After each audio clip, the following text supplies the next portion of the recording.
Destination mark.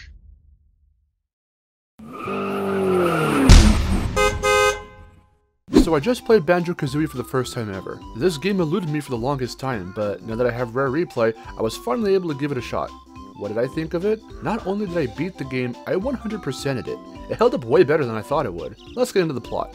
A nasty witch named Gruntilda wants to look beautiful, so she plans to kidnap Banjo's sister Tootie and steal her beauty for herself. She manages to capture Tootie and takes her back to her lair, and so Banjo and Kazooie set out to collect Jiggies to navigate through various worlds in order to reach Grunty and save Tootie. I've heard many Nintendo fans praise this game, but as it was originally for the N64, I was anxious to find out how it controlled. But as it turns out, this game handles very well. And part of me did expect it to. This title came out a few years after Mario 64, giving Rare enough time to really work with the hardware, see how Mario 64 pulled it off, and build on that concept. And let me tell you, this is the game I was expecting Mario 64 to be.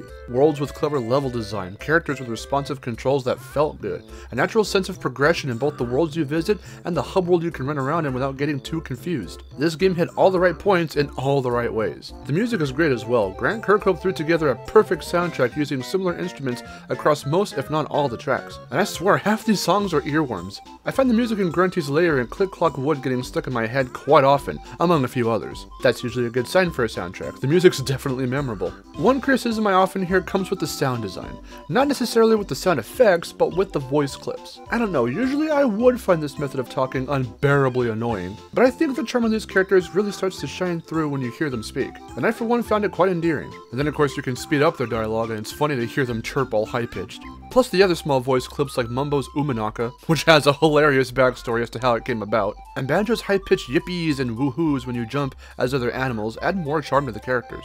One thing I was really surprised about were some of the mechanics. Being able to run and fly around as Kazooie with no time limit felt very freeing and nice to control. However, the mid-air dash attack you can do while flying felt kinda rough. Thankfully, you're not forced to do it often, whether you're going for 100% or not. Speaking of control, though, while the free-roaming camera does feel good with an analog stick in this version, as opposed to 4 friggin' buttons, there are times where the camera can get stuck on something and snap to a different position abruptly. A couple of times this did lead me straight into an enemy and take a hit, but I consider this more annoying than hindering. And speaking of time limits, one thing I do want to say is that there seem to be too many events that use them. Usually in the form of hitting a switch or flying through a ring and rushing to grab a collectible or go through an entrance before the time runs out. I can handle this in small doses despite not really liking timed events in games at all, but there were definitely moments in this game where slapping a timer on something felt unnecessary. Like for example, the engine room in Rusty Bucket Bay. Oh yes, I can definitely sympathize with you hardcore Banjo fans on this one. Now I didn't mention this while talking about controls,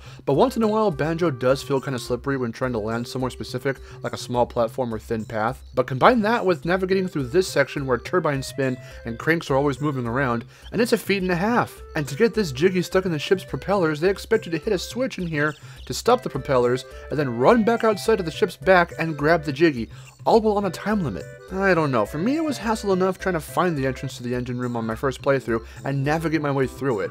Hitting me with a timer felt a bit too much. But that's about all that bothered me. Not much to do with the gameplay other than the time stuff, but most of it can be easily forgiven, I suppose. Now, let's talk Grunty's boss fight. I didn't expect it to be this epic. She's actually a threat with her immense speed while on her broomstick and fiery magic blasts that are seriously way too goddamn accurate. She puts up a fight for sure. The only phases I had some trouble with were the flying phase because of the aforementioned dash attack, and the last phase due to her aforementioned accurate as hell magic blast. But in the end, the Gingernator is summoned and takes Grunty down, trapping her on Spiral Mountain beneath a rock while Banjo and Kazooie celebrate with their friends at the beach. And this chick. Once more, this game surprised the hell out of me, and I genuinely enjoyed it. Great levels and worlds, fun characters, memorable music, fluid controls. Besides Banjo's underwater movement, kinda forgot to mention that too. This game's got it all. While it could have benefited from a few adjustments, ultimately this Tale of the Baron Bird is one you definitely shouldn't miss out on.